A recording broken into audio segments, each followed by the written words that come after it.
మా సోదరుడు BRS party social media convener, అదేవిధంగా తెలంగాణ ఉద్యమంలో క్రియాశీలంగా పనిచేసిన విద్యార్థి నాయకుడు, Telangana state mineral development corporation మాజీ అధ్యక్షుడు సోదరుడు మన్నె క్రిషాంక్ గారిని ఒక ఫ్రివలస్ కేసులో, అంటే ఒక పనికిమాలిన కేసులో చేయని తప్పుకు ఇవాళ అరెస్టు చేసి ఈ రాష్ట్ర ప్రభుత్వం గత వారం రోజులుగా వేధిస్తా ఉంది. తప్పు చేసిన రేవంత్ రెడ్డి ఇవాళ బయట తిరుగుతా ఉన్నాడు. ఫోర్జరీ చేసి ఉస్మానియా చీఫ్ వార్డెన్ యొక్క లెటర్ను ఫోర్జరీ చేసిన క్రిమినల్ ఏమో ఈ రాష్ట్రానికి ముఖ్యమంత్రి, కానీ అసలు నోటీస్ని బయట పెట్టిన క్రిషాంక్నేమో ఈరోజు చెంచల్గూడ జైల్లో పెట్టినారు. దీన్ని బట్టే చెప్పవచ్చు ఈ రాష్ట్రంలో వ్యవస్థ ఎట్లా పనిచేస్తూ ఉంది, ఈ రాష్ట్రంలో ప్రభుత్వ పనితీరు ఎట్లా ఉందో దీన్ని బట్టే చెప్పవచ్చు. ఇవాళ ఈ రాష్ట్ర ముఖ్యమంత్రిగా ఉన్న రేవంత్ రెడ్డి గారిని నేను అడుగుతా ఉన్నా, క్రిషాంక్ కనుక పెట్టిన సర్క్యులర్ తప్పైతే నేను ఇదే చెంచల్గూడ జైల్లో నేను జైలుకి పోతాను.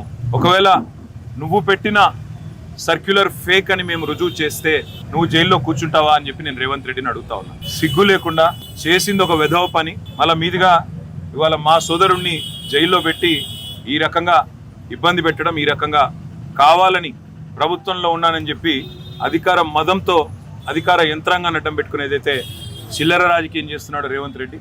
తప్పకుండా ప్రతిదానికి కూడా బదులు చెప్పే టైం వస్తుంది, ప్రతిదానికి కూడా మిత్తితో సహా చెల్లించే టైం కూడా వస్తుంది. ఒకటి మాత్రం పక్కా, ఇప్పుడే క్రిషాంక్ గారిని కలిసినాను నేను, చాలా ధైర్యంగా ఉన్నాడు, చాలా నవ్వుతూ చిరునవ్వుతో చెప్తున్నాడు, ఏం కాదన్నా, నాకేం పర్వాలేదు, నాకు ఉద్యమము కొత్త కాదు, కేసులు కొత్త కాదు, ఏం పర్వాలేదని చెప్తున్నాడు. చేయని తప్పుకు ఇవాళ వారం రోజులు జైల్లో ఉన్నా ఆయనలో ధైర్యం మాత్రం సడలేదు. ఆయన శ్రీమతి కూడా ఇక్కడే ఉన్నారు, సుహాసిని గారు, తను కూడా ధైర్యంగా ఉంది, తన కుటుంబం కూడా ధైర్యంగా ఉంది. నేను ఈ ప్రభుత్వాన్ని డిమాండ్ చేస్తా ఉన్నా, చేసిన వెధవ పనికి ఇప్పటికైనా క్షమాపణ చెప్పి వెంటనే క్రిషాంక్ని విడుదల చేయండి.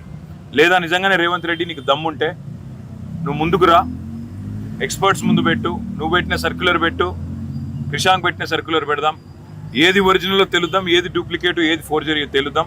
ఆ తర్వాత ఎవరు చెంచల్గూడలో కూర్చోవాలో కూడా తెలుద్దామని చెప్పి కూడా నేను రాష్ట్ర ముఖ్యమంత్రిని, ఈ రాష్ట్ర ప్రభుత్వాన్ని డిమాండ్ చేస్తా ఉన్నా. ఇకనైనా బుద్ధి తెచ్చుకొని, ఇకనైనా సిగ్గు తెచ్చుకొని, చేసిన తప్పును సరిదిద్దుకొని మరి వెంటనే క్రిషాంక్ విడుదల చేయాలని చెప్పి కూడా నేను డిమాండ్ చేస్తాను.